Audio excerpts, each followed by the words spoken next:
I said 10 business days. I mean, as of today, you have 8 business days. A very significant matter has come to the fore. Beginning of the year, there was information on the official website for the National Petroleum Council of what appeared to be a long term plan specifically regarding carbon capture. I think somebody wants to say that this murder rape racket, I'm sorry, um, pension investment scheme, I'm sorry, um, hedging strategy when it comes to the best way to secure the national government, I'm sorry, successful election campaigning, I'm sorry, anything other than what it actually is somehow supposed to be some sort of green energy paradigm.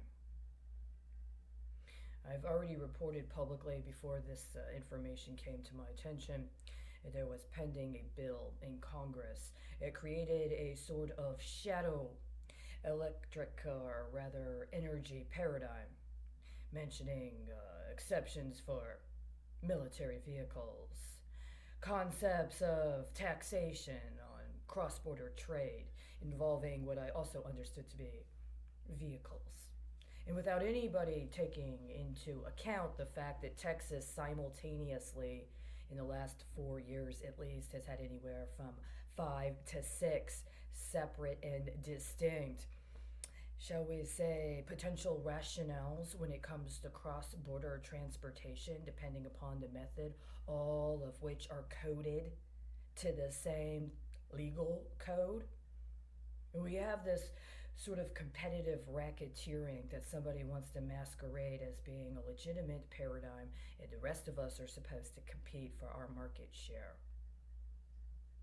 Now, here's the problem. Even if you get over the ethical malaise, in the last several years, there has been a big example made of countries like Venezuela, China, and Brazil, on one level of or another, more overtly, or shall we say covertly, than others. This understanding that a national, as in federal government system, gas and oil sector or energy paradigm is somehow inherently a problem, and that because of corruption and illegal activities, they must be forced to allow for the intercession of the private market based on standards set in and by the United States and its operators. At the same time, because of COVID 19 and this horrible crisis, all private sector opportunity in the United States is in one manner or another being concentrated under the largesse of a federal government that for 3 years consistently has proven itself incompetent of applying the most basic standards regarding its responsibilities for accounting or for budgeting.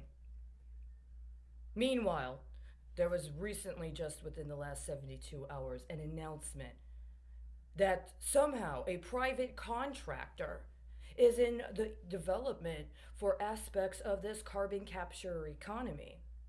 The National Petroleum Council was not a private contractor. This was a very different kind of paradigm when it started this year. And by the way, there were two different 25-year securities backing what they announced at the beginning of this year.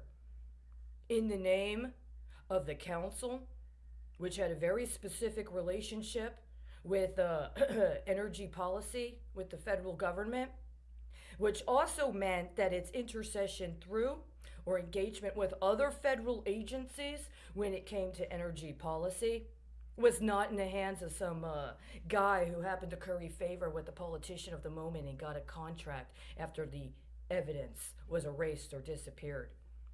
Now, this would represent for me a very significant completion of a cycle of racketeering that's been engaged on me since I was a child. I believe I was what, sixth grade when it started? And what was hedged on that was a report I did in a gifted class regarding malaria. Seventh grade. In seventh grade, I wrote a report on malaria. Then I had to go through the National Political Committee of the Democratic Socialists of America Then I had to go through the neuropsychiatric center. And I got to the National Petroleum Council just in time for them to hide the information while they misrepresented a bioterror attack as a global health pandemic. And now I'm supposed to be disappeared and invisibilized myself, while what remains of any federal resources, which also means federal redress, is parsed out to private contractors that can't keep their ladies quiet enough to not blow the big deals. I'm just letting you know. I've already said, I've already let you know, I don't find it acceptable on any standard, in any certain terms.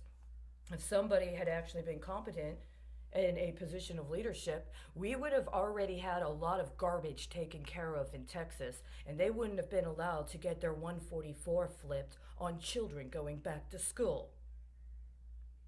But we are where we are, and I said 2 days ago, you had 10 business days. 10 business days.